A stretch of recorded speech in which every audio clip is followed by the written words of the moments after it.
What is going on, all you Pokemon collecting maniacs out there? This is Ryan, the PikiPikaPapa, and guess what? We've done it. We are here. The data has been crunched, the BI has done its thing, the results are in, and we are finally going to look at Sun and Moon the same way we looked at Sword and Shield on Sunday. It's crazy how excited I get to do this stuff with you guys. Like, I love it when we're done crunching the data. I forget about all of the grind of pulling it and putting it into charts and putting it through the BI. Like, I forget about all that stuff, and all I do is get pumped to sit here in front of my computer and make a video and share the results with you guys because it is just absolutely over the top fun for me. So I hope you guys love it. I hope you enjoy it. If you do, we would love to have you join the channel. Go ahead and hit that subscribe button. Give us a thumbs up. Leave me a comment. I respond to all of them. We're having a ton of fun building this out. We're looking at a ton of really cool data, and I think long term we're going to do some great things here in this channel. So just like with the one on Sunday, I want to lead this off with a word of awareness. You know, Yogi Berra, I love the guy. I love his quotes. It's tough to make predictions, especially about the future. We're going to be talking about some future projections here, and that's all they are, is their projections. We can't control what goes on in the outside world. There could be, you know, an expanding war in Europe. There could be a recession. There could be massive reprints. Like, anything could affect any of this. Today, we're looking at Sun and Moon. These sets are a little more mature, so I think the risk factor is a little bit lower, and that's going to be reflected in some of the data. But I just want to make sure everybody understands, like, hey, these are projections, and there are things outside of our control that could certainly sway these one way or the other. So just remember that as we're looking at that. I am also going to bless you with a couple of yogiisms as I did last time. I love this. You've got to be very careful if you don't know where you're going, because you might not get there. I think that is very true in the investing space. You should have a focus, stick to it, and run towards it, or else you might not get anywhere.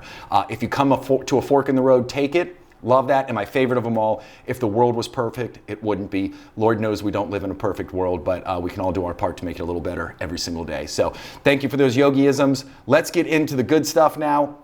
Just like last time, I want to show you what went into putting all of this together. So I went through Sun and Moon and Sword and Shield, and I went to TCG Player, and I pulled in the last 12 months of booster box prices for every single set. So January, December, February, March, April, May, June, July, August, September, October, November, December. All the way there, we have 12 data points for all of these sets, and they were the final booster box selling prices. Then I went ahead and threw it into a BI calculator, and it spits out this handy-dandy spaghetti chart. It gives us an upper band, a lower band, and a forecast. And it lets us know, hey, based on trends and data, this is where we think the pricing could be in the future. Now, I can set this for a day, a week, a month, whatever. I set it for 3 months, because if you set it for longer than that, the spaghetti chart starts to get really wide, and I feel like really inaccurate. And if you set it for less than that, I just don't feel like it gives the data enough time to mature and bake. So I went ahead and set it for 3 months, and we're going to look at it. The other really exciting thing is now I have all of this information, and TCG Player only gives you 12 months at a time. So from here on out, my commitment to all of you is that I'm going to continue to warehouse this data. We're going to get smarter. We're going to end up with, I mean, imagine how much data we're going to have 6, 12, 18 months from now. So I'm going to keep up with Sun and Moon, Sword and Shield, and any new sets that come out from here on out. So that's just another one of my commitments to you, and we are going to get really smart. We're going to play chess when everybody else is playing checkers. All right, enough of me talking. Let's get into the good stuff. So I broke this out into 4 different sections. Right? These are the 4 newest, then we'll go through the 4 middle sets, and then we're going to go through the 4 oldest. So what was really interesting to me, and if you saw the slides from Sunday on Sword and Shield, there was always this lower confidence bound. A lot of times it was negative, and the upper confidence is always positive. But it was really interesting to see this set that's a little more mature. Both the lower confidence and the upper confidence bound were both positive. That's really, really encouraging. And another thing that I liked is when you look at the January and December prices on here, like look at Cosmic Eclipse, 501 to 544, 440 to 489, 429 to 486. Like, listen, in any normal space, those are crazy gains. Those are absolutely insane gains. But here in the Pokemon space, like, those didn't feel too crazy to me. That is a safe, slow, normal progression of price. And I think that's why we see that reflected here in these really tight upper and lower confidence bounds, and all of them to the positive, because the data and the trends are suggesting that. When you get all the way down there to Team Up, you see that's the one set where we saw a crazy price, right? It went from $750 at the beginning of the year to almost $950 at the end of the year. That's where the math says, all right, hold on, this thing has been too hot for too long. We feel like there's some risk here. So yes, there could be a 6% loss on this over the next 3 months. It's going to take that into account. But it's also going to say, if it continues to get hot, like, there's almost 18% upside here. So I love the way the data reflects, hey, these big gainers, there's certainly downside risk. There's also outsized upside potential. And that all comes down to personal taste, risk versus reward tolerance. But for me here, Unbroken Bonds is the big winner. I think that having a 12.5% upside and a 3.18% downside, I think that is really, really encouraging. I like its price point. It's not quite at the $500 mark yet. It's had a nice slow gradual rise. So on this first set of 4, I think Unbroken Bonds is a really attractive thing for me to do further research on, right? Like don't make buying decisions based off of this. Just use this as a tool in your tool belt. All right. So now we're getting into the middle 4.